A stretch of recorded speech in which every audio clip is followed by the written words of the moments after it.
बातमी आहे। ओबीसी नेत्यांची आज नागपूरमध्ये महत्त्वाची बैठक आहे। काँग्रेसचे नेते वडेट्टीवारांच्या नेतृत्वात ही बैठक पार पडणार आहे। काही क्षणात या बैठकीला आता सुरुवात होतीये।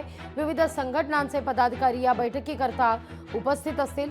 खरं तर दुपारी 1 वाजता MTDCच्या कॉन्फरन्स हॉलमध्ये या बैठकीला सुरुवात होणार आहे। 12:58 झालेली आहेत। पुढच्या काही क्षणात या बैठकीला आता सुरुवात होईल। ऑक्टोबर महिन्यामध्ये होणाऱ्या महामोर्चाची दिशा या बैठकी अंतर्गत निश्चित केली जाईल। या सगळ्याविषयी अधिक माहिती घेऊया। थेट जाऊया आपले प्रतिनिधी ज्ञानेश्वर पवार आपल्यासोबत जोडले गेलेले आहेत। ज्ञानेश्वर, 1 वाजता या बैठकीला सुरुवात होतीये। कोण कोण पोहोचलेले या बैठकीकरता आणि प्रमुख अजेंडे या बैठकीत काय असणार आहेत? आंदोलनाचा तर मुद्दा महत्त्वाचा असेलच, याखेरीज इतर कोणते मुद्दे ज्यावर विचारमंथन होईल?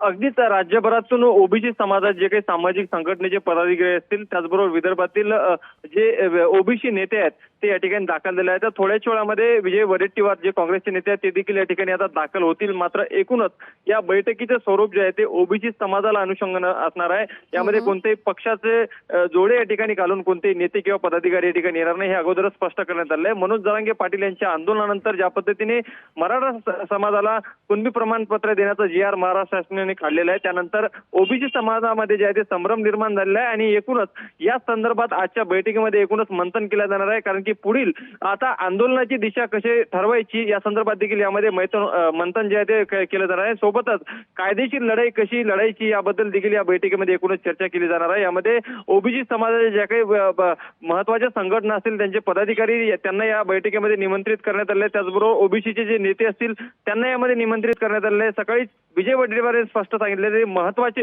जे पदाधिकारी असतील 30 ते 40 पदाधिकारी या बैठकीमध्ये सहभागी होणार आहे आणि एकूणच यामध्ये वकिलांची जी संघटना आहे ओबीसी समाजाची त्याला देखील यामध्ये निमंत्रण देण्यात आले। त्यामुळे पुढील जे काही आंदोलनाची दिशा ओबीसी समाजाची असेल त्याचं काय, त्या संदर्भात कशा पद्धतीने आखणी करायची, ती तारीख कधी निश्चित करायची आणि न्यायालयीन लढाई कशी लढायची, एकूणच या संपूर्ण संदर्भामध्ये आजच्या बैठकीमध्ये एकूणच विचार मंथन होणार। त्यामुळे बैठक झाल्यानंतर काय नेमके निर्णय होतात याकडे लक्ष लागणार आहे। लागविजी अगदी ज्ञानेश्वर, तुर्तास धन्यवाद तुम्ही दिलेल्या एकूणाच्या सविस्तर माहिती करता।